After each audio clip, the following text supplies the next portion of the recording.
Shavuot Tov les amis, Boker Tov, une bonne semaine avec beaucoup de réussite, d'Atzlacha dans tous les domaines, tous ceux qui ont besoin, tous ceux qui attendent Vezat Hashem, la délivrance d'Hashem dans la refoua, dans la guérison, dans la parnassa, dans le mariage, dans tout ce que vous avez besoin, Vezat Hashem, que tout vienne facilement, rapidement, dans la plus grande miséricorde qui est Vezat Hashem. Merci pour tous ceux qui sont là, qui nous aident, qui participent, qui travaillent dans l'ombre et dans la vérité. C'est magnifique pour Hachem. Alors qu'on n'ait que des bonnes nouvelles, et bien Hachem, on dira les noms de ceux qui ont demandé à la fin du cours.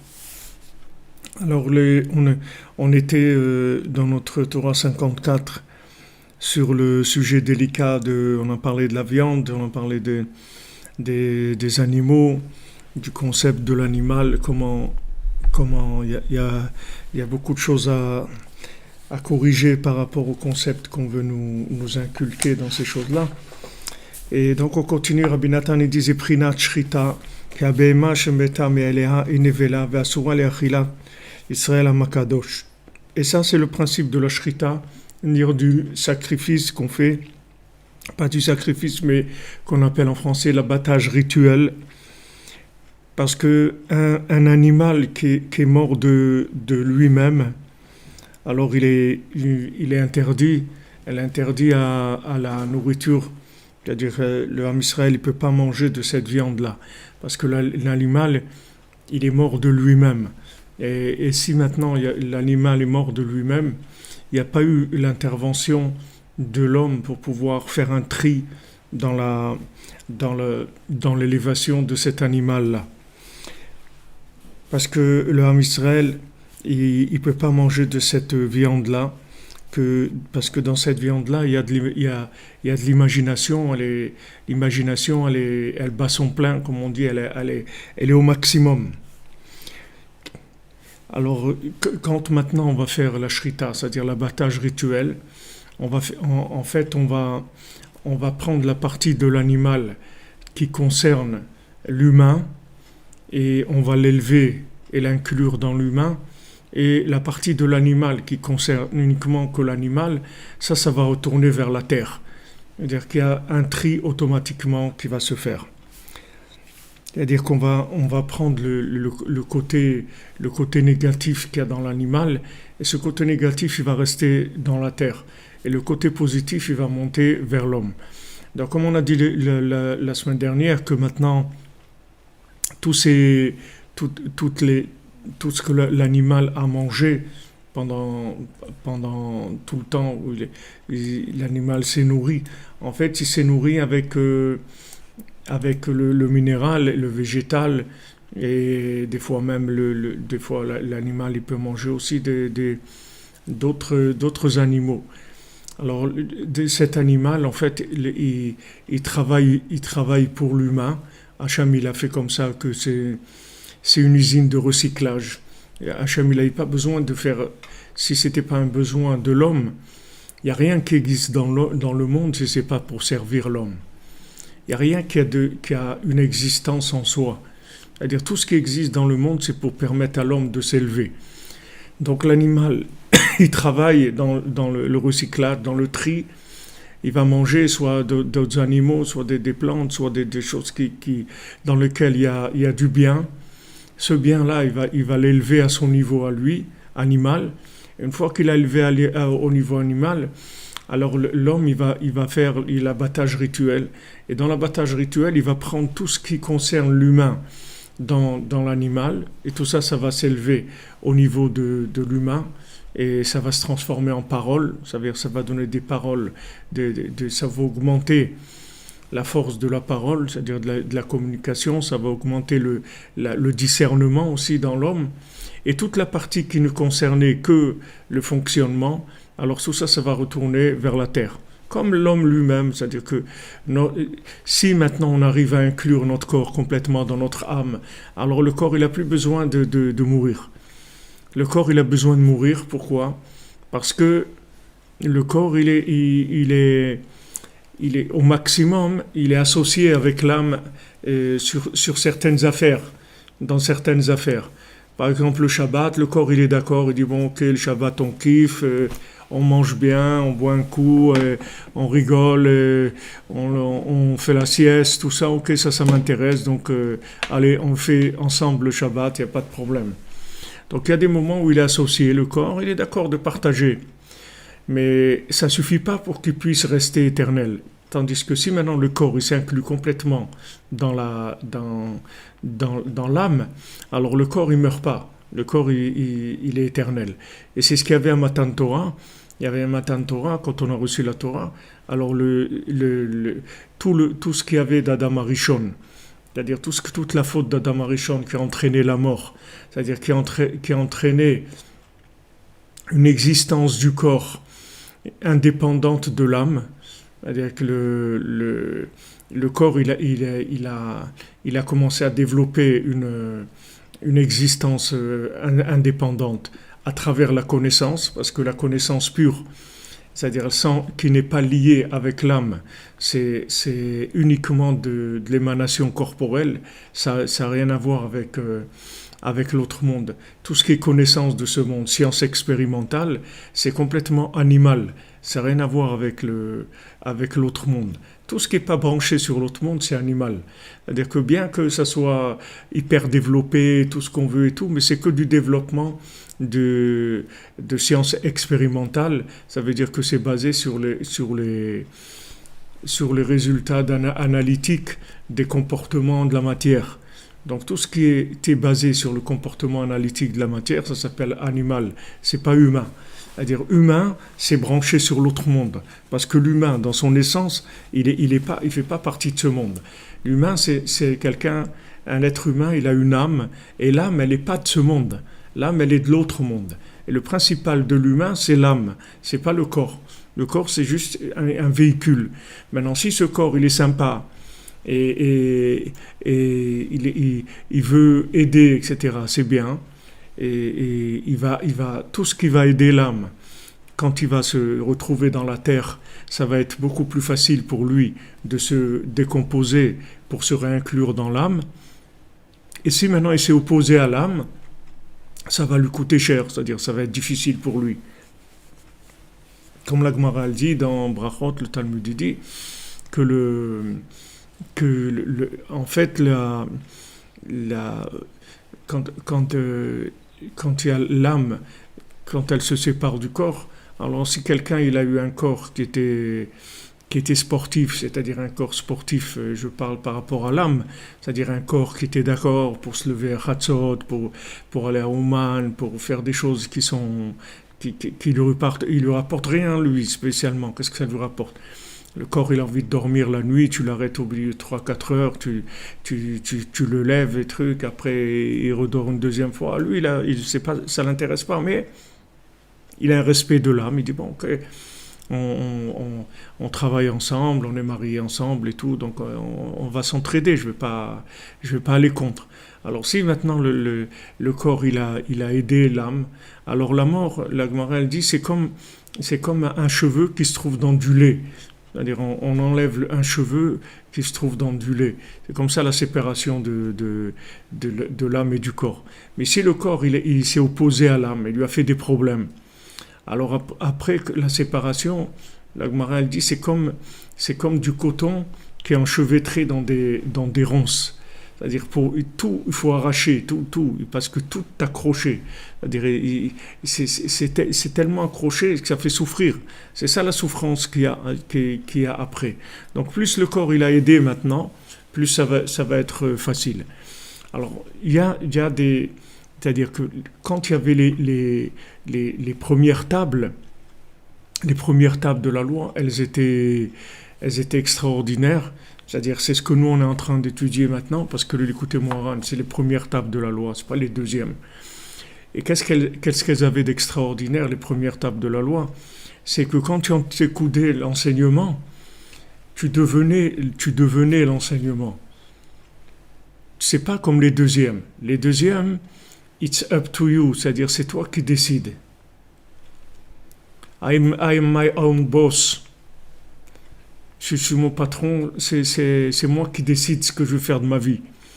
Donc toi, propose-moi des enseignements, et moi je vais décider qu'est-ce que j'ai envie de faire. Mais avant, l'enseignement, il n'était pas comme ça. Les premières tables, l'enseignement, dès que tu entendais l'enseignement, tu devenais la chose, automatiquement.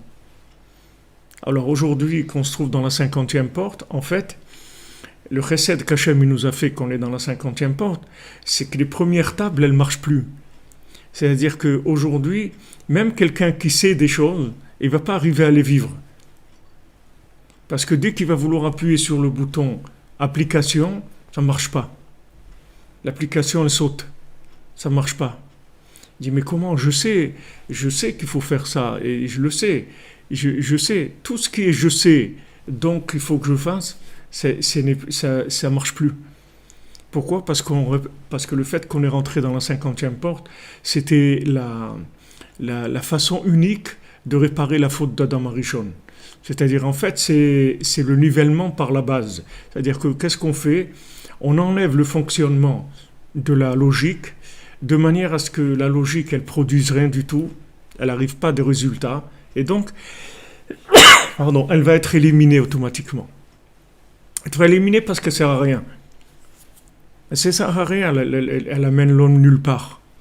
L'homme, il veut changer, il n'arrive pas à changer. Alors maintenant, Rabbi Nachman, il vient et dit, regarde, si tu m'écoutes, tu vas changer. Il dit, mais comment? Mais qu'est-ce que je dois faire? Rien, tu ne dois rien faire. Tu dois juste ouvrir ton cœur, écouter, c'est tout. Et tu vas voir que tu vas changer. Voilà, j'ai des témoignages cette semaine encore des gens qui m'ont dit, votre truc, je ne sais pas comment il fonctionne, mais je change. J'ai changé, ma vie, elle a changé. Sans que je sois conscient de ce qui est en train de se passer. Mais ça change. Donc, ça, c'est la Torah des premières tables de la loi. Les premières tables, elles transformaient la personne. C'est pour ça que c'est écrit que dans les premières tables, Ro'im et Takolot, les gens ils voyaient le son. Nous, on ne sait pas ce que c'est voir le son. À part dans un programme qui traite le son, où tu vois des trucs là, des images du son. Que c'est voir le son? Comment le son peut devenir une image? Comment la mélodie, elle peut devenir une image? Comment la connaissance, elle peut devenir une image? C'est-à-dire, comment quand tu parles, ta voix, elle peut devenir une image? Mais ça, c'est les premières tables. Les premières tables, le son est devenu une image. Et ça, c'est quoi? C'est les contes de Rabbi Nachman. C'est-à-dire que même tout le Likutei Moharan, il est comme ça aussi, puisque Rabbi Nachman il dit que tout le Likutei Moharan, c'est Prinat et Sipurim Asiyot. C'est comme les contes. Mais les contes, c'est l'essence même de la Torah, quand la Torah, elle était imagée. Et la Torah imagée, elle est beaucoup plus élevée que la Torah intellectuelle. Parce que quand la Torah elle est passée par le côté intellectuel, elle s'est adaptée, c'est les deuxièmes tables qui se sont adaptées à la déficience humaine. C'est-à-dire le fait que maintenant les gens, ils étaient plus capables de suivre, c'est-à-dire par une soumission, par une inclusion totale, ils étaient pas capables. Donc Hachem il a dit, puisque maintenant ils ont pas pu s'adapter à ces tables-là, ils les ont refusées. Ils ont continué à aller vers leur désir, leur plaisir, etc., vers leur imagination. Donc maintenant, on va leur donner des deuxièmes tables, qui sont des deuxièmes tables beaucoup plus basses, et que dans ces deuxièmes tables, qu'est-ce qu'il y a? Nos sages disent, il y a l'oubli. Qu'est-ce que c'est l'oubli? C'est-à-dire que même dans les deuxièmes tables, la personne, elle peut étudier la Torah, savoir des choses et ne pas changer du tout, n'avoir aucun engagement par rapport à ces choses-là. N'avoir aucun engagement. Parce que c'est la connaissance, elle n'oblige pas. Elle n'oblige pas le comportement. La connaissance, c'est des renseignements, c'est tout. C'est un des renseignements. Tu veux, tu fais. Tu veux pas, tu fais pas. Et des fois, tu vas arriver à des renseignements qui vont t'intéresser, qui vont te plaire. Et quand tu vas vouloir passer à l'action, tu ne pourras pas.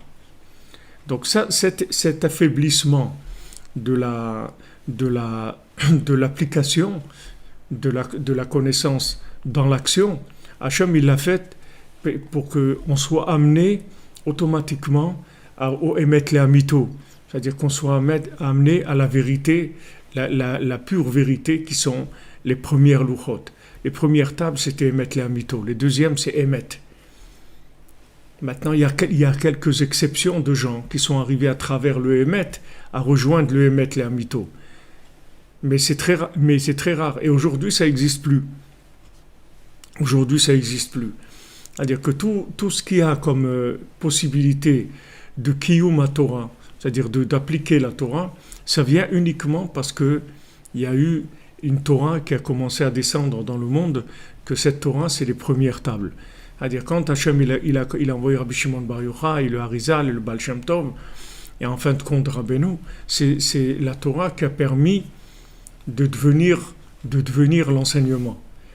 Alors, nous on avait Rav Gershon à la Vachalom à la Yeshiva, il nous disait, il portait Shabbat, il portait un habit chassid comme ça, un habit noir brillant chassid. Et lui, c'était pas un chassid du tout, Rav Gershon. C'est des yékes, c'est des gens d'Alsace. Ils ont rien à voir avec le chassidout. C'est tout le mouvement intello juif c'est-à-dire tous les gens qui sont dans le côté très logique et très carré de la Torah et très compréhension, etc. Et une fois on lui a demandé, mais Rav Gershon, vous n'êtes pas chassid, pourquoi vous portez un habit chassid le Shabbat? Alors il a répondu, il a dit, s'il n'y avait pas eu le Baal Shem Tov, il n'y aurait plus un juif avec une kippa dans le monde. Parce que Rav Gershon, il voyait et il savait, c'était des gens qui étaient des gens vrais, des gens qui cherchaient la vérité. Et les gens qui cherchent la vérité, ils sont capables de reconnaître les limites de leur système par rapport à quand le Baal Shem Tov est venu. Le Baal Shem Tov, il n'est pas venu comme un choix possible de judaïsme. Le Baal Shem Tov, quand il est venu, c'est devenu one-man show, c'est-à-dire c'est fini, il n'y a plus rien. Il y a ou le Baal Shem Tov ou rien, c'est tout. Mais il n'y a pas autre chose. Il n'y a pas une autre forme de judaïsme sans le Baal Shem Tov, quand le Baal Shem Tov il est venu. Et comme quand Rabbi Nachman il est venu, c'est la même chose. Et quand on a quitté Aix-les-Bains avec le Rav Besançon, Shekhi Shlema, quand on a quitté Aix-les-Bains, alors Rav Gershon il m'a convoqué, il m'a dit regarde, je suis prêt à t'aider, à faire tout ce qu'il faut pour que vous restiez ici. Alors, bon, moi je dis on peut pas, nos enfants ont grandi, tout ça, on a besoin des yeshivot et on n'a pas les moyens et la force de faire chaque chose à nous. On avait fait notre synagogue, notre kollel, notre école et pour les garçons et pour les filles. Mais maintenant ils avaient grandi, ils avaient déjà bar mitzvah. Il fallait faire maintenant des yeshivot, ktanot, après des grandes yeshivot et tout. C'était trop difficile, donc on est monté en Israël dans des structures pour avoir des structures toutes prêtes déjà. Il m'a dit, voilà, je suis prêt à t'aider si tu restes et tout. Et il m'a dit, voilà, parce que Breslev quitte Aix-les-Bains, il n'y a que moi qui sais les conséquences de ce que ça veut dire. Comme ça, il m'a dit, Rabbi Gershon, il n'y a que moi qui sais ce que ça veut dire. Il n'y a personne qui est conscient de ce que vous apportez ici. Il n'y a que moi qui sais ce que vous apportez ici. Et pourtant, ce n'était pas un chassid de Breslev. Mais c'est un homme, il voyait ce qui se passait. Il voyait la communauté, comment elle était avant Breslev, et la communauté, comment elle était après Breslev. Il a vu qu'est-ce qui a été amené par les enseignements de Rabbi Nachman dans la communauté. Alors, ces enseignements de Rabbi Nachman, c'est des enseignements des premières tables. Donc, ils sont une fois que tu rentres dedans, c'est-à-dire c'est très facile parce que tu sens une évolution extraordinaire. Il y a une évolution extraordinaire dans l'individu. Et d'un autre côté, ça te détache complètement du côté logique pur. Ça ne va plus t'intéresser du tout.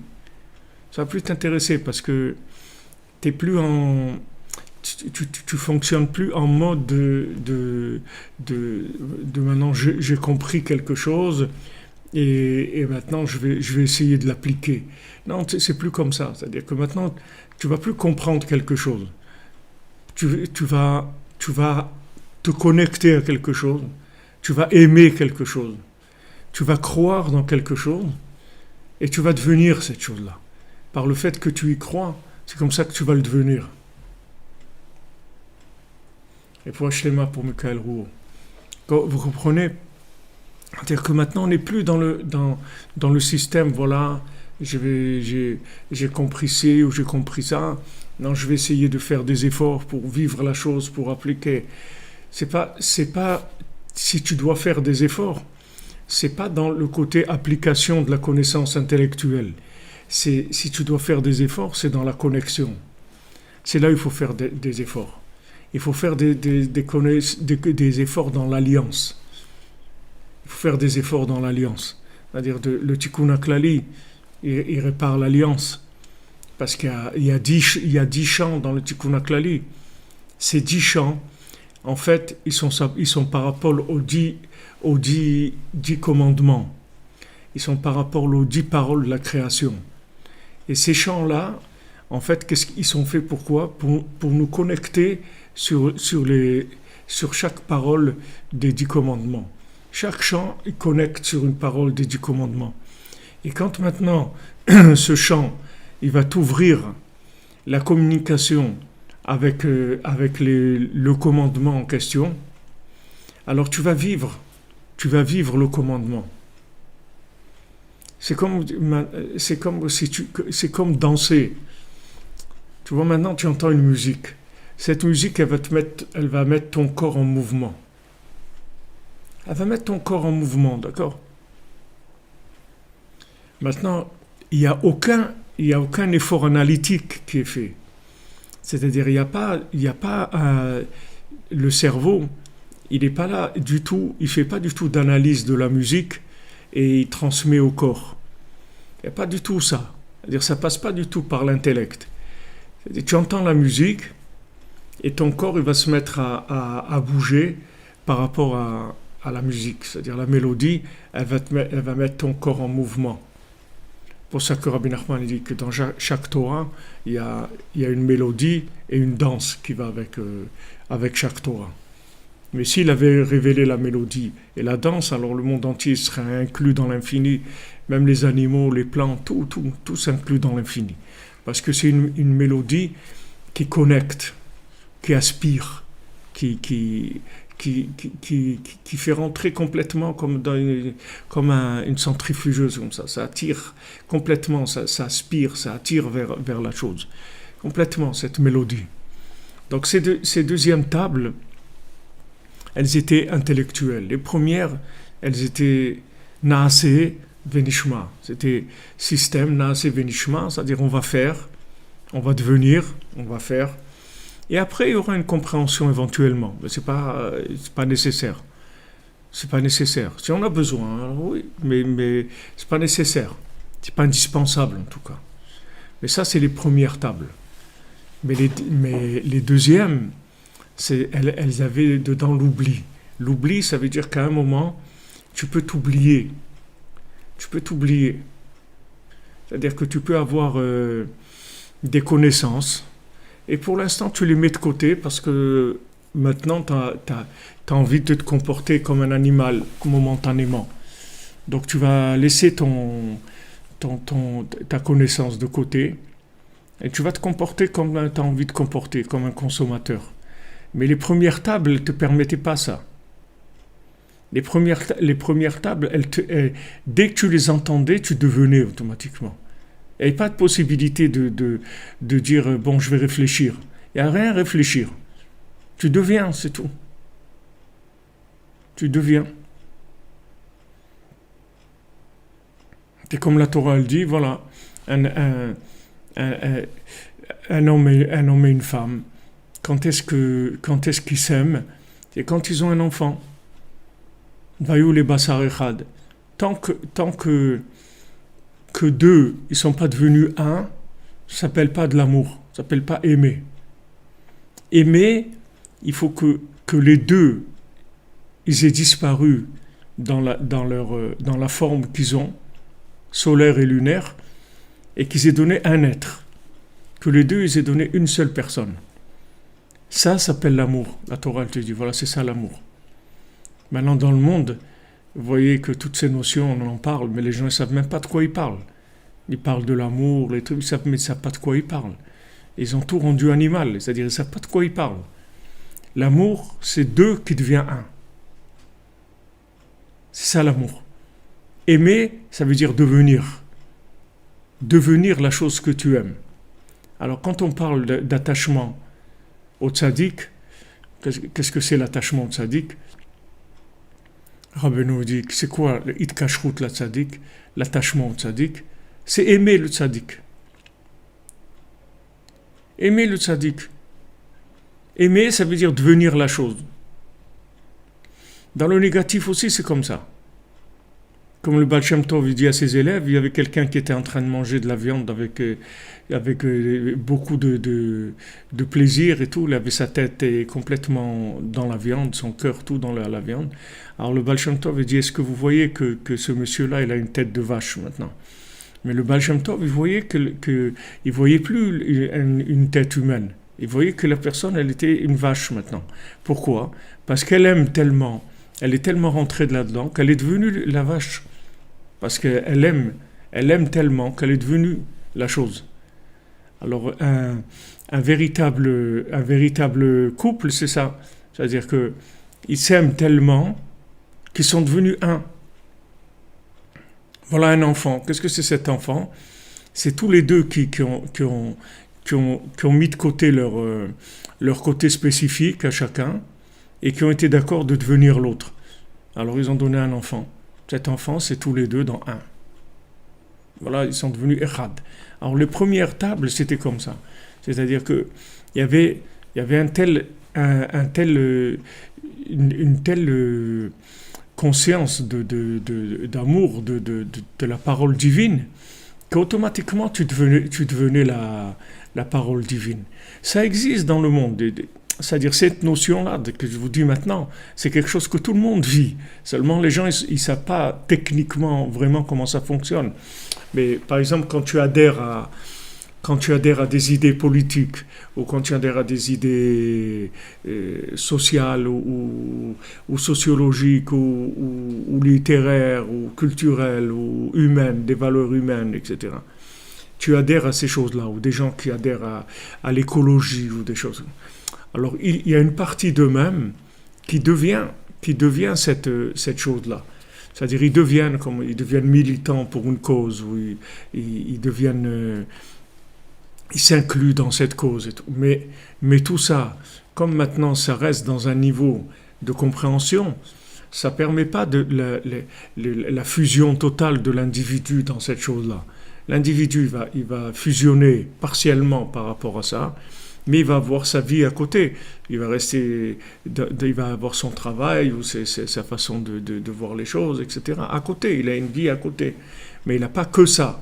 Mais vous voyez que quand quelqu'un il a quelque chose qui devient son hobby comme ça, alors il y a beaucoup de choses dans sa vie qui vont être par rapport à cette chose-là. Donc ça, c'est quelque chose que tout le monde vit. Adhérer à une idéologie quelconque, ou à un sport, ou à une musique, ou n'importe quoi. Alors, la personne, elle va vivre avec cette chose-là. Mais c'est pas toute sa vie, c'est pas ça. Parce que, comme ça vient d'une façon transmise toujours par l'esprit, donc il n'y a pas une véritable alliance avec la chose. Alors quand nous, on parle d'alliance, quand maintenant Abraham Avinu, Hachem lui dit tu vas faire l'alliance, et moi c'est pas une alliance intellectuelle que je veux. Si je veux une alliance dans ta chair, dans ta viande, je veux l'alliance. Je veux l'alliance dans ta chair même. C'est là où je veux l'alliance. Je veux pas une alliance que d'idéologie. Parce que normalement, l'alliance idéologique, ça suffirait. Je suis d'accord, ok, Hachem, tout ce que tu me dis, je suis d'accord avec toi. Voilà, je me lie à toi, c'est-à-dire dans mes idées. je vais respecter ce que tu me dis, tout, je suis d'accord, tout ce que tu vas me dire, je vais essayer de le faire et tout. Hachem il dit non, c'est pas ça que je veux. Moi je veux que, que l'alliance elle soit dans ta chair, que ton corps aussi il soit dans l'alliance. Et les principales de cette alliance, je veux qu'elle passe par le corps. Donc on laisse le corps avec le prépuce pendant 7 jours.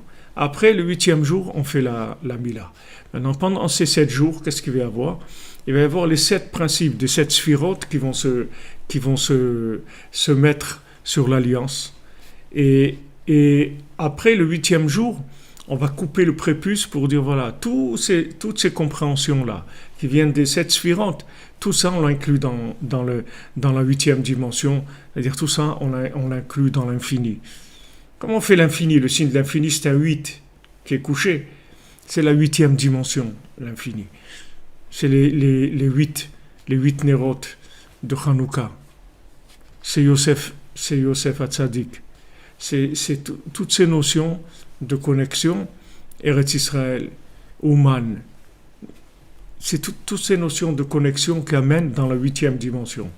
Donc quand Rabbi Nachman il a révélé les 10 psaumes, en fait il a révélé les 10 mélodies qui connectent avec les Aseret Adibrot, avec les 10 paroles de la Torah et avec les 10 paroles de la création du monde.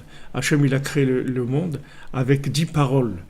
Et parce que ces 10 paroles-là, c'est une application des 10 commandements. Donc les 10 commandements, ils ont été l'outil de la création de tout ce qu'il y a sur Terre. Donc tout ce qu'il y a sur Terre est lié avec les 10 commandements. Et les 10 commandements, ils sont liés avec une mélodie, que cette mélodie-là, elle te fait devenir le commandement. Que j'ai pas besoin maintenant de commencer à te poser des questions, comment je vais faire ci. T'as pas besoin de chercher la technique. Ce qu'il faut que tu cherches, c'est l'inclusion, c'est tout. Si tu t'inclus, tu deviens. Et t'as plus besoin de faire des choses. Tu n'as pas besoin de faire. C'est pas que tu vas pas faire. Tu vas faire des choses. Mais tu n'as pas besoin de faire des choses qui vont t'amener à cette chose-là. C'est-à-dire tous les efforts que tu dois faire. Toute ta prière. Toute ta prière, c'est pour t'inclure dans la chose de manière à devenir la chose. Tu vas devenir la chose. Avec la prière, tu vas devenir cette chose-là.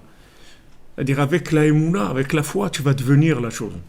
Alors l'enseignement de Rabbeinu, l'enseignement de Rabbi Nachman, il est venu pour transformer le monde. C'est pour ça que Rabbi Nachman il a dit j'ai terminé. Ça y est, j'ai terminé. Alors les gens ils ont dit mais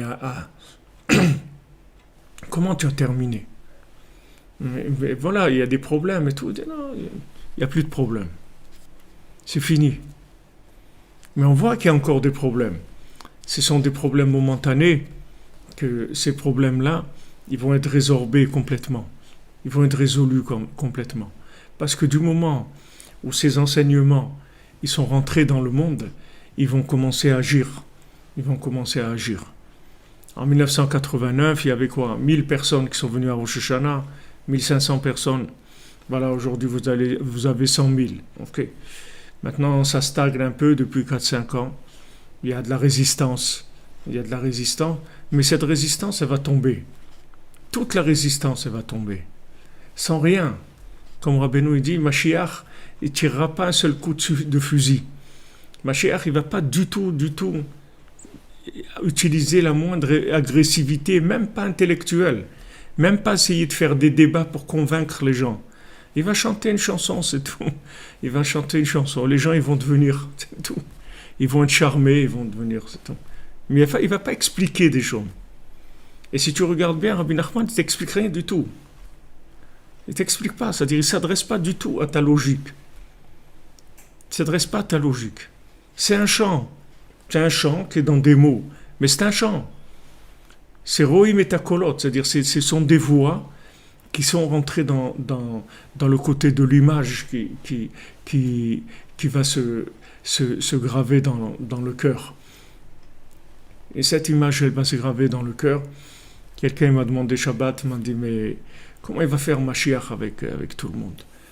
Chacun il a ses idées et tout. J'ai dit non, Mashiach il va faire un tableau. Et dans ce tableau-là, tout le monde va se reconnaître. Il va voir que c'est sa photo à lui. C'est son portrait à lui. Et je dis, mais ça c'est moi. Comme quand les gens ils entendent parler de Rabbi Nachman, ils disent mais c'est pas possible, il a écrit ça pour moi. C'est vrai. C'est vrai. Il a écrit ça pour toi. C'est pas qu'il a écrit pour toi, qu'il y a lui et toi, et que toi, tu es dans lui. Alors quand il parle, automatiquement il parle de toi, puisque c'est toi qui parles aussi. Donc c'est toi. Donc cette image qui va montrer le Mashiach, ce son imagé qui va montrer le Mashiach, tout le monde va dire mais c'est ça la vérité. Parce qu'en fait, partout il y avait la vérité, seulement l'emballage, il correspondait pas à la vérité. Il y avait de la vérité et un emballage qui s'est mis dessus. Comme si quelqu'un il achète je sais pas, une fleur et elle se trouve dans une boîte de chaussures. Alors lui il croyait, lui ce qu'il voulait c'est la fleur. Et maintenant l'emballage il est dans un emballage qui correspond pas à ce qu'il y a à l'intérieur. Parce que le mal il peut pas se développer s'il n'utilise pas du bien. Donc tous ceux qui sont les développeurs de l'emballage, alors ils utilisent la vérité, sinon ça serait pas possible. Alors maintenant, qu'est-ce qu'il va faire Mashiach? Il va juste montrer la vérité qu'il y a dans l'endroit où tu te trouves, mais sans l'emballage qui est faux, sans la boîte de chaussures. Il va te montrer la rose sans la boîte de chaussures. Alors tu vas dire, ouais, mais c'est ça c'est ça que je cherchais moi. Moi, c'est ça que je voulais. C'est pas le reste, il m'intéresse pas. Moi, c'est ça que je voulais. Et cette image-là, elle va correspondre à toute la recherche de tous les individus sur Terre. Donc chacun va se reconnaître là-dedans. C'est pour ça que dans les contes, dans les Sipurim Maasiot, il y a tout. Il y a toute la vie de chacun d'entre nous. La vie de chacun d'entre nous, dans tous les détails, toute son histoire, qu'il a vécue, qu'il est en train de vivre, qu'il va vivre, il a tout dans les contes. Tout est là. Maintenant, comment on fait l'alliance? Tu développes l'alliance. Tu développes la Emouna. Rabbi nous dit Emouna et alliance, c'est une seule chose. Tikkun Abrit et Emouna, c'est une seule chose. C'est-à-dire, pour maintenant avoir confiance l'un dans l'autre, il faut un lien. Il faut que le lien il soit parfait. Plus le lien est parfait, et plus il y a une communication qui se fait à un niveau très élevé. Alors c'est pour ça que Rabbi Nachman il a développé que les outils de lien et de communication, c'est tout. C'est la seule chose qui développe. Alors ici quand on parle quand Rabbi nous parle ici de la main qui va faire le tri, ici dans ce qu'il parle ici, c'est la main qui va faire l'abattage rituel. La main, elle va faire l'abattage. Dans la musique, il parle de la main qui va aller chercher les notes de musique dans l'instrument pour prendre le souffle positif et laisser le souffle négatif, pour prendre la mélodie qui connecte à l'infini, pas la mélodie qui fait oublier. Comme dans la chanson, some people are here to remember, et some people are here to forget. C'est-à-dire, c'est tu décides, ou tu es là pour remember, ou tu es là pour forget. C'est-à-dire, quand tu fais une musique, c'est une musique d'oubli, ou c'est une musique de mémoire. Alors, ce qui fait le musicien qui est connecté, alors il te donne une musique de mémoire. Musique de mémoire, pas une musique d'oubli. Pas une musique que tu vas oublier que tu existes, tu vas oublier la vie, tu vas oublier... Non, tu vas te rappeler qu'il y a un autre monde. Ça va te rentrer dans la mémoire de l'autre monde. C'est ça il fait ça avec la main. Il fait ça avec la main parce que dans la main, il y a 14 phalanges. Et en fait, quand on se lève à Chatzot, alors on entend la mélodie de David, on entend la mélodie de David sur son violon, sur sa harpe, cette mélodie que David y joue à Chatzot, et cette mélodie, c'est la mélodie qui transforme la mélodie du berger, qui transforme le troupeau, c'est-à-dire qui va faire que tu vas t'inclure dans le berger. Et David lui-même, c'est Yad. David lui-même, c'est-à-dire David, c'est Dalet, Vav, Dalet. Dalet, Vav, Dalet, c'est 14, c'est Yad. David lui-même, Mashiach, c'est Yad, c'est la main. Cette main-là qui fait le tri dans le monde. Alors dans le travail, s'appelle la Oumanut, c'est-à-dire s'appelle le côté de l'artisanat, de l'artiste. L'artiste, avec ses mains, c'est la même chose. Il rentre dans la matière et il va faire une table, il va faire une armoire, il va faire une maison, il va faire quelque chose avec ses mains qui sont en fait des tris dans la matière, où il va prendre la matière brute, il va la transformer en quelque chose de positif qui va être utile à l'homme et qui va permettre à Hachem de résider dans ces choses-là. Alors l'homme, il lève ses mains, quand on lève les mains vers le ciel, alors on lève les 14 et 14, c'est-à-dire des phalanges qu'on a dans les mains, vers le ciel, pour pouvoir justement utiliser nos mains pour du tri, pour du tri de connexion. Alors quand Hachem il dit voilà, Koach Ma'asav Gidla Amo Latet Lahem Nachalat Goïm, que maintenant Akadosh Baruch Hu, il nous a donné Koach, c'est-à-dire il nous a donné 28 qui est la force, et sa force ça, c'est 2 fois 14, c'est-à-dire ces mains-là qui font des tris de manière à prouver que en fait dans ce monde-là, la seule chose qui existe vraiment, c'est Dieu. À part ça, il n'y a aucune forme d'existence. La seule chose qui existe, c'est Dieu. Maintenant, Dieu, il existe à travers toutes les choses qui se passent. Et il y a une providence, que chacun, il a son programme à lui aussi, qu'Hachem, il lui parle, il lui donne ce dont il a besoin, etc. Tout ça, ça passe sans arrêt par le principe des mains, qui vont faire ce tri. On va arriver toujours aux mains qui vont permettre de faire cette mélodie extraordinaire. Donc c'est cet enseignement-là. C'est pour ça qu'en fait, Moshe Rabbeinu aussi, il a lâché les tables qu'il avait dans les mains. Il avait les tables dans les mains. Comme on dit à quelqu'un, mais ne lâche pas, accroche-toi et truc. Parce que Moshe Rabbeinu, il avait les tables dans les mains, il les a lâchées. Elles se sont cassées. Parce que c'était pas le moment de émettre la mytho. C'était pas le moment de émettre la mytho. Il fallait passer par un niveau de émettre parce que le monde n'était pas encore prêt à faire le passage. Donc c'est ce qui explique aussi qu'à chaque fois on tombe, on s'éloigne, on a des difficultés, on a des problèmes, que ce soit des problèmes de parnassa, des problèmes de mariage, des problèmes dans le couple, des problèmes d'éducation. Tous ces problèmes qu'on a, en fait, ce ne sont pas des problèmes qui sont des choses négatives. C'est juste que maintenant, on casse la réalité pour aller s'accrocher à une réalité qui va être momentanément possible de réaliser. C'est-à-dire avec ça on va remonter. C'est juste pour pouvoir remonter parce qu'on est bloqué. Des fois quelqu'un il arrive, il est bloqué il stagne. Alors comment on va le faire sortir du fait qu'il a stagné? D'où ça vient la stagnation? Ça vient du fait qu'il croit qu'il a compris des choses. C'est ça qui le fait stagner. La mort, c'est l'arbre de la connaissance du bien et du mal, elle a entraîné la mort. C'est-à-dire, à chaque fois que tu crois que tu as compris, en fait, tu as terminé. Tu as terminé. Tout ce que tu sais, en fin de compte, ça va t'enlever le goût à la vie.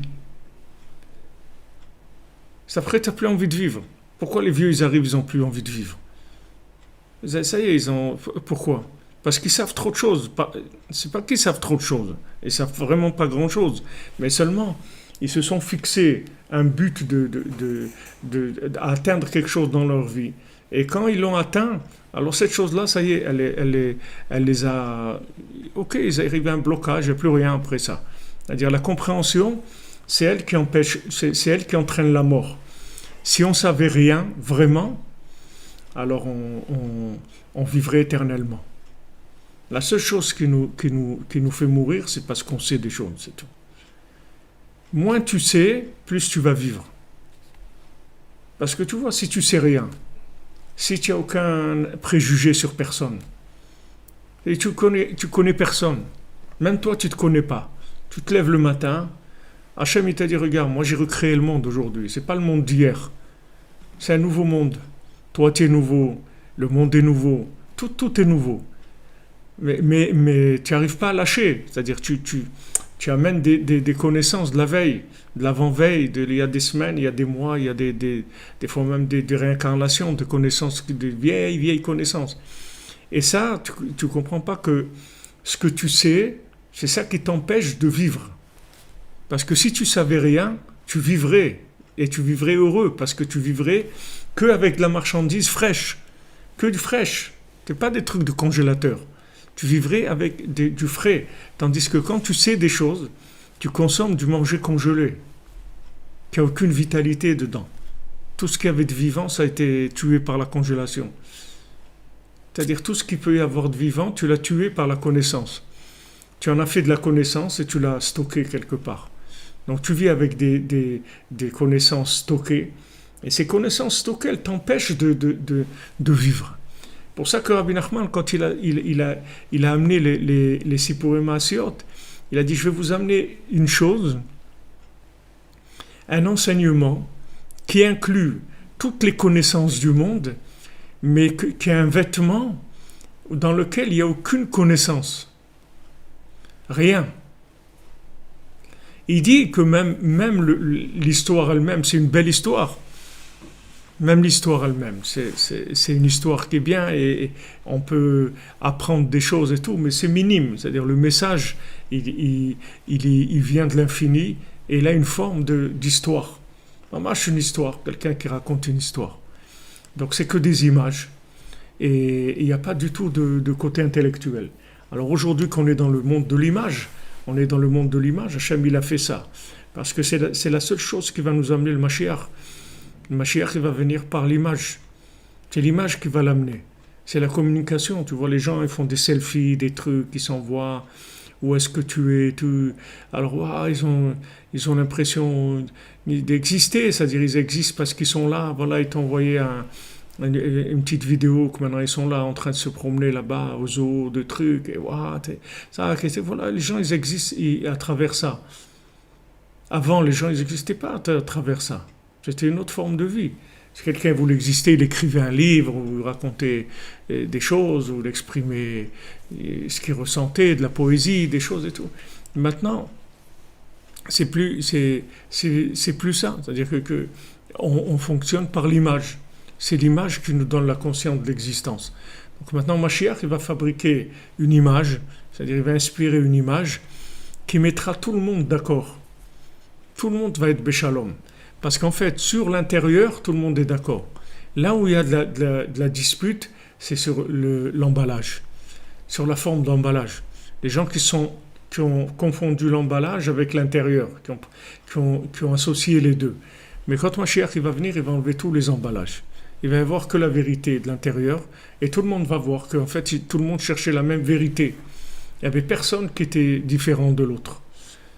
Ça, si vous voulez, ces enseignements, ils sont venus, et les sages, on le savait, puisqu'ils ont dit Atida Torah l'ishtakach min Israël. C'est la première Torah du Likutei Moharan. Mais elle n'est pas dans le Likutei Moharan. C'est la première Torah du Likutei Moharan que Rabbeinu parle de Rabbi Shimon du Zohar et que la Torah elle va s'oublier. C'est avant de commencer le Likutei Moharan. C'est-à-dire c'est la base.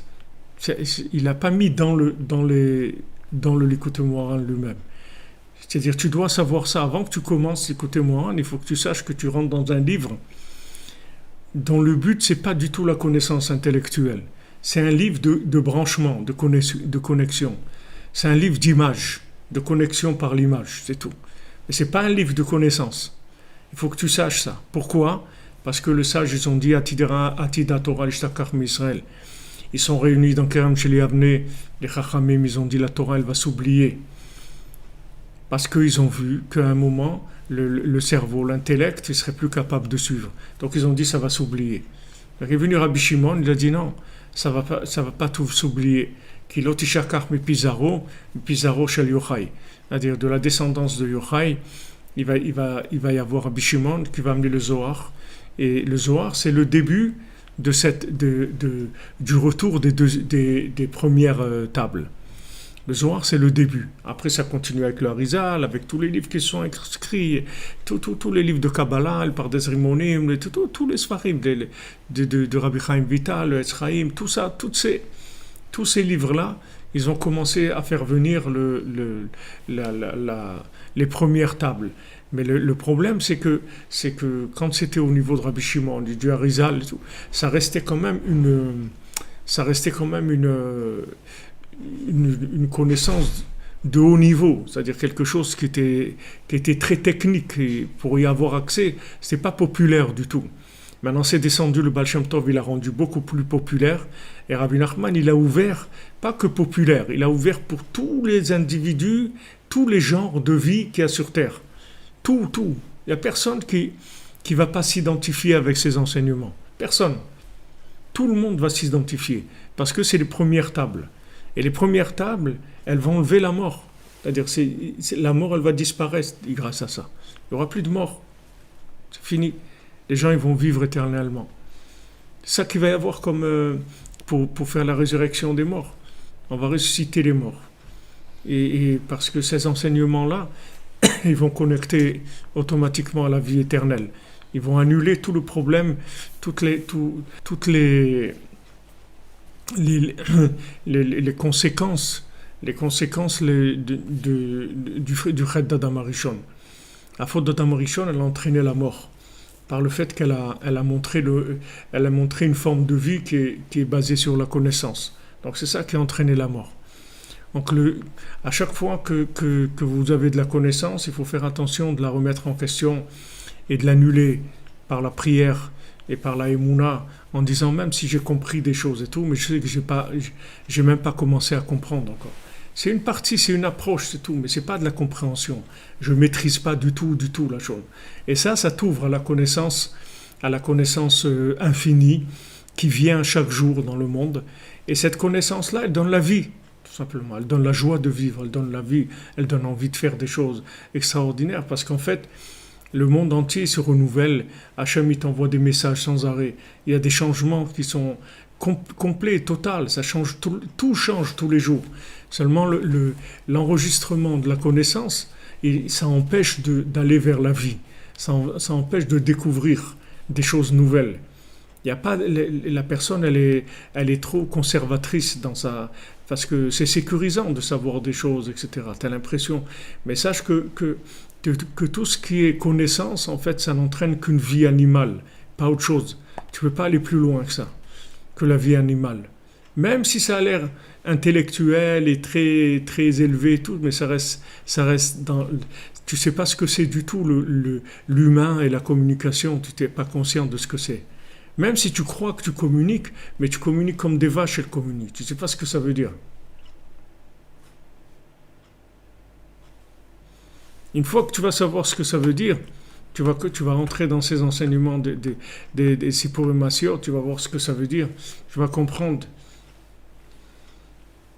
Tu vas comprendre qu'est-ce que c'est la vie. Et en fait, tout l'effort, c'est un effort d'émouna. C'est-à-dire, ce qu'il faut faire, c'est des efforts de s'inclure, d'avoir confiance, de s'inclure. C'est ça qui va te donner la vie. Plus tu vas t'inclure, plus tu vas comprendre. Plus tu vas t'inclure, plus tu vas vivre. Plus tu vas être joyeux, plus tu vas être optimiste, plus tu vas te débarrasser de tout ce qui peut te déranger dans ce monde. Plus tu t'incluras par l'attachement, par l'amour, plus tu vas... C'est pour ça que le Tikkun HaKlali, c'est tellement important, parce que ça donne les clés de l'inclusion. Ça donne les clés de l'inclusion.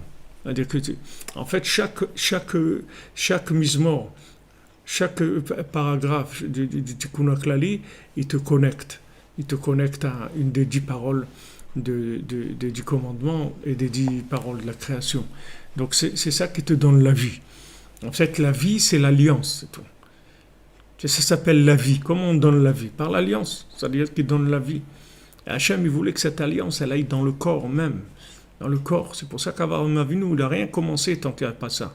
Tant qu'il n'y avait pas ça, ce n'était pas possible d'aller plus loin. bien qu'idéologiquement, il était très élevé. Et Abraham Avinu, depuis qu'il était enfant, il a découvert Hachem, il savait, etc. Mais Hachem, il s'est pas contenté de cette recherche, de cet engagement. Il voulait un lien dans la chair.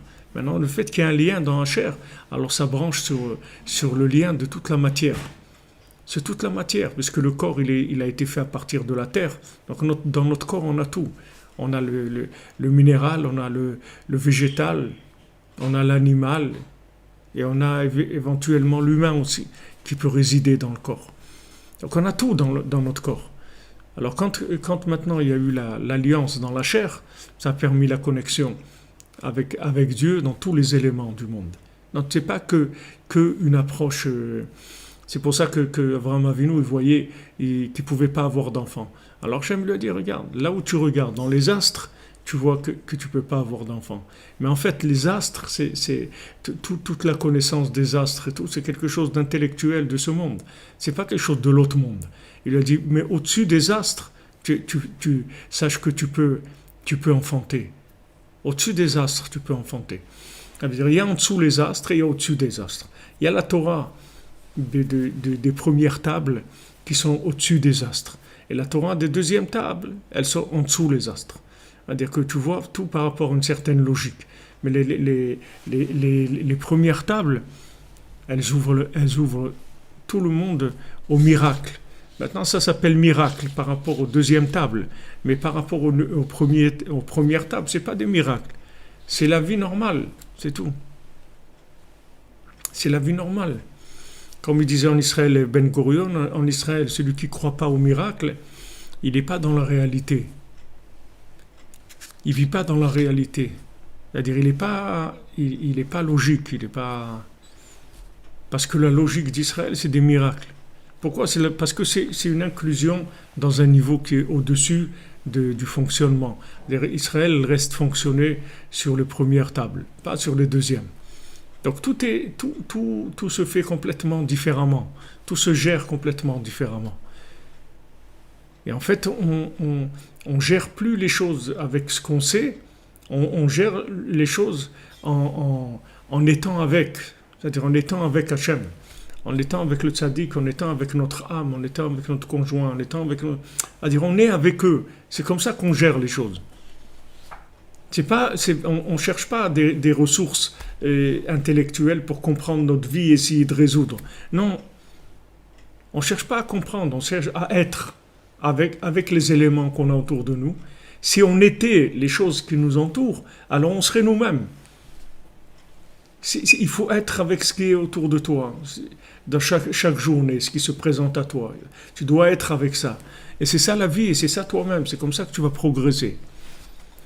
Alors ces opérations qu'on fait, que maintenant la Torah nous dit de manger de la viande et de faire l'abattage rituel et tout, c'est parce que ce sont des choses qu'on a besoin pour être en évolution dans la communication avec Hachem. C'est des choses qui sont indispensables. Ce sont des outils qui nous sont indispensables. Si on n'a pas ça, on ne peut pas avancer. Parce qu'on a besoin de l'évolution de tout ce qu'il y a sur Terre.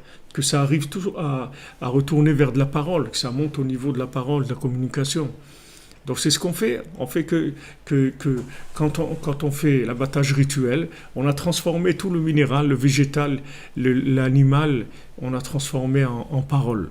C'est monté au niveau de la parole. Et on fait ça avec la main et le couteau, ce couteau de la shrita, ce couteau il faut qu'il soit entièrement lisse et qu'il n'y ait aucun défaut sur la lame, etc. Et ça, peut-être que Rabbi Nathan nous en parlera ici aussi du principe du couteau et tout.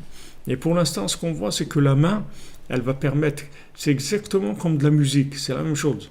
Comme la personne elle joue d'un instrument de musique, celui qui va faire l'abattage rituel, c'est pareil.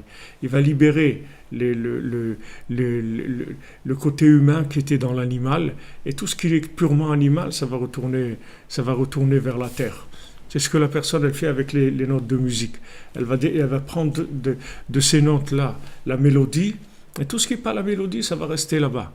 Alors quand on se lève à Chatzot, on entend la mélodie de David, Alors on a la main pour la journée. C'est-à-dire on a la main qui va nous permettre de faire les tris dans la journée. Parce qu'on a la connexion à l'autre monde. Et on va prendre dans notre journée que ce qui est en rapport avec l'autre monde. Ce qui n'est pas en rapport avec l'autre monde, on ne va pas le prendre. On va prendre on va pas aller prendre des épluchures de bananes ou de mandarines ou d'oranges. On ne va pas les prendre des épluchures, on va prendre le fruit. Donc dans ce qui se passe tous les jours, il y a des clipotes, il y a des choses qui sont de l'emballage. Et cet emballage, il est là en fait à nous attendre qu'on soit prêt, c'est tout. Pourquoi une mandarine, elle a une peau? C'est pour qu'elle puisse grandir et qu'elle attend que tu la consommes. Parce que si maintenant elle n'avait pas la peau, elle mourrait tout de suite, elle serait détruite. Donc maintenant sa peau, c'est ce qui la maintient. En fait, le mensonge qu'il y a dans le monde, il maintient la vérité, il tient la vérité comme on dit, sur un petit feu. Il la maintient un petit feu, de manière à ce qu'il attend des clients qui sont intéressés par la vérité. Et c'est pour ça qu'il y a le mensonge. Le mensonge, il travaille pour la vérité. Lui, il ne le sait pas, mais il travaille pour la vérité, parce qu'il protège la vérité. Il la maintient, parce que cette vérité, s'il n'y a personne pour l'accepter, elle va disparaître.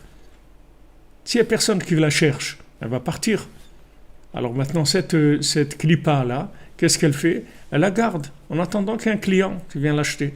Et le jour où le client il vient, il l'achète, ah mais c'est ça, ça y est. Et alors toute la clipa s'en va. Il mange le fruit, il laisse la clipa, ça y est, c'est fini. Bezrat Hashem, les amis, Shavua Tov, que des bonnes nouvelles, que des bonnes choses. Merci d'être là avec nous, avec Rabbeinu. Bezrat Hashem, vous recevez toutes les brachot de Ouman, de Rabbi Nachman. Bezrat Hashem, que des bonnes nouvelles. Alors on fait les cours, c'était pour la Refoua Shlema et les Yeshua, tous ceux qui ont besoin. Particulièrement Israël Yitzhak ben Fortuné, le Rav Besançon, Emmanuel Chai ben Martin Chaya, Daniel Esther Batmouna, David ben Mesoda, Cohen Oral Yasser Chava, Bat Chaya Daniel, Laurent Sultana Bat Rachel, Olivier Fénichel, Raphaël ben Kamouna Malka, Daniel ben Emily Damon, Chama Bat Esther, Sandrine Bat Janine, Janine Bat Eglantine, Marion Myriam Bat Véronique, Zachary Shlomo ben Shira, Dvora Kochava Bat Elisheva Bat Sheva, Dvora Bat Korina Yala, Léa Anna Bat Mesoda, Léa Bat Chana, Orida Bat Rivka, Laura Bat Jacqueline, Yora Bat Lisa, Esther, Nechama Bat Myriam, Shaili Bat Sarah, Fabien Ben Suzanne, Sophie Bat Nadine, Sacha Ben Sophie, Noah Bat Sophie, Yosef Ben Esther, Serah Chaya Bat Esther, Ruchama Bat Esther, Elisha Ben Esther, Léa Bat Esther, Bat Sheva Bat Esther, Roselyne Shoshana Bat Liliane Rachel, Achamim Ben Ruth, Tzipora Bat Chaya Kamra, Rekia Bat Rachma, Rebecca Daniel Bat Yvette Esther Rachel, Shirael Bat Rachel, Shalom ben Moshe, ben Shabbat, Simon Gashun bat Israël, Itamar ben Hélène Dalia, Esther bat Tata, Jonathan Yehuda ben Bettina Simcha, Irène bat Rachel, Simcha Janine Juliette bat Jemul Kochava, Avi ben Tzala, Rachel bat Anne-Marie, Yaakov ben Abraham, Shimon ben Brigitte Zohar, Jonathan Yitzhak David ben Marlène Malka, Yosef Yitzhak Nachman ben Emuna, Rachel bat Sarah, Yaakov ben Mikael, Lisa Emuna bat Rina, Aurélie Chava Huguette bat Micheline Rachel Rose, Bruno Mikael ben Nelika Missa, Ginette Fanny Sarah bat Ren Nénette Sultana, Nathalie Shushana ben Kebuna, Dina bat Sarah, Shmuel Mordechai Shalom ben Ruth, Anna Simcha Zahra bat Ruth, David ben Lucien Dvora, Sylvie bat Esther, Esther bat Rassiba, Yvan Alexander ben Yehuda, Léa Teila Ariela bat Tzipora, Doron Yitzhak ben Chaya Riba, Shai Bart Claude ben Céline Sarah Juliette, Lucien Dvora bat Rosa, Benjamin ben Lucien Dvora, Angèle bat Louis, Raya Kamra bat Joie, Charles Eliguez, Sharazad bat Rekia, Rekia bat Rekia, Olivier Mongin, Yitzhak ben Edith, Raya bat Geoula, Moshe ben Mesaouda, Dvora Léa bat Chana, Chana Shane Kisser bat Josette, Moshe Raphaël ben Chassiba, Lévi, Yaonatan ben Yochevet Cohen, Muriel Myriam, Rivka bat Perla Zora, Léa bat Rina, Arik ben Sultana, Yaakov ben Dvora Fortune, Isabelle Batenel, Didier Dov ben Michel, Meir ben Tzipora, Bébé Mesaouda bat Simcha, Simcha bat Frecha, Chantal Elisiael bat Liliane Joaja, Liliane Joaja bat Emilie Esther, Patrick Yosef ben Liliane Joaja, Yael Lisa bat Léa, Keren bat Nicole Kochava, Yael bat Nicole Kochava, Arlette bat Emilie Jamila, David ben Moshe, Rivka bat Zari, Michael ben Yaakov, Yael Amoyal bat Rachel, bat Sheva Chana bat Myriam, Myriam bat Marie, Viviane bat Emilie, Alain ben Dora Meyer, Yosef ben Sophie Meyer, Angelina Myriam bat Pascal Zora, Eli ben Isa, Théo ben Fatma, Ejder bat Fatma, Yohan ben Mireille, Jonathan Shemama, Evelyne Chava bat Denise, Moshe David ben Esther, Francis ben Irène, David Shlomo ben Esther Rala, יעקב בן חסיבה, חיה מרים בת מסעודה, לבנה בת חיה מרים, דוד בן חיה מרים, חיים בחיה miriam, ציווית בת עאישה, Alice, et pour l'élévation de l'âme de Tikva bat Sultana, Chaim ben Yaakov, Germaine Rachel bat Emily, Yoshua David Yert, Yvette Eugénie, Yvette bat Eugénie, Angèle bat Louise Meir, Marvin ben Chamusha Cohen, Marcel Roger ben Marie-Mathilde, Maurice Ashkenazi, Moshe ben Esther, David ben Shlomo, Israël ben Frédérica Elitman Gorfinkel, Jean ben Marcel et Isaac, Prosper Messaoud ben Sultana, Jacques Jacob ben Avraham, Myriam Mireille bat Louise Aziza, Sylvie Léonie bat Micheline Élise Estelle, Muriel Marie Myriam bat Vora Fortuné, Dvir Yehuda ben Yoav et Rachel Chourak, Irène bat Rachel, Francis ben Carmel, Albert Avraham Khabib ben Marie Waknin, Pessar ben Herman, Sarah bat Sarah Doré, Myriam Janine bat Chava, Israël Grisolette, Yvette bat Eugénie, David ben Yitzhak, Maurice Betan ben Shabak Emoun, Aïcha bat Jemoul, Rachmim ben Frej, Israël ben Yosef Moshe Avraham, Shimon ben Siti, Shmuel Tibi, Noah bat Esther Atlan,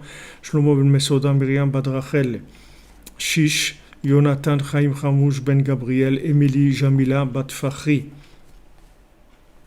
Et une dame aussi qui est décédée et qui a été enterrée à Marseille vendredi, Violette, j'ai pas le nom ici, mais c'est cette dame-là. Et Bezat Hashem Leilou Nishmata, j'ai que des bonnes nouvelles, Bezat Hashem.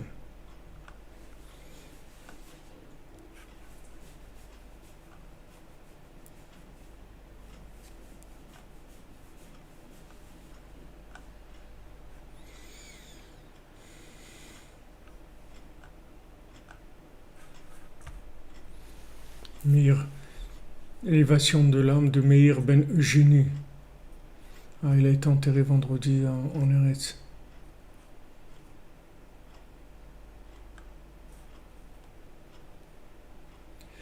Groupe Druet, qui veut vraiment la paix. La paix, tout le monde veut la paix. Tout le monde veut la paix. Mais les gens, ils ne sont pas conscients qu'ils cherchent la même chose, c'est tout. Les jours où ils auront compris qu'ils cherchent la même chose, il n'y aura plus de problème.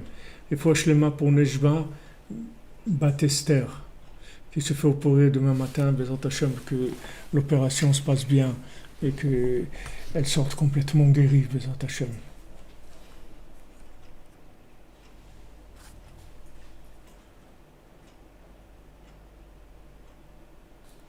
Alors, Bezat Hashem, vous puissiez venir à Rosh Hashanah, tous ceux qui veulent venir.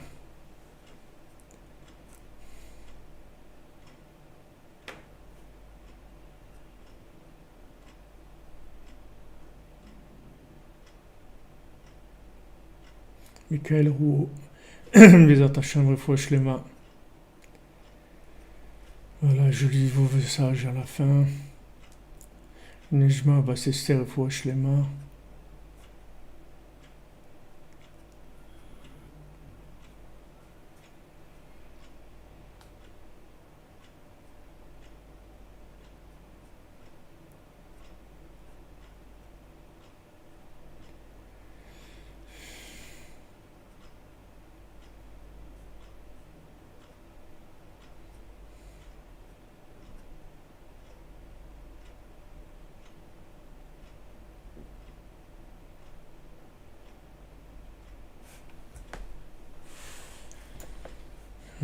Merci pour vos vœux de bon voyage.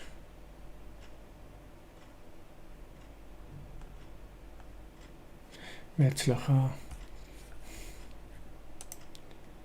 Merci de votre aide, de votre soutien. Attention, que des bonnes choses.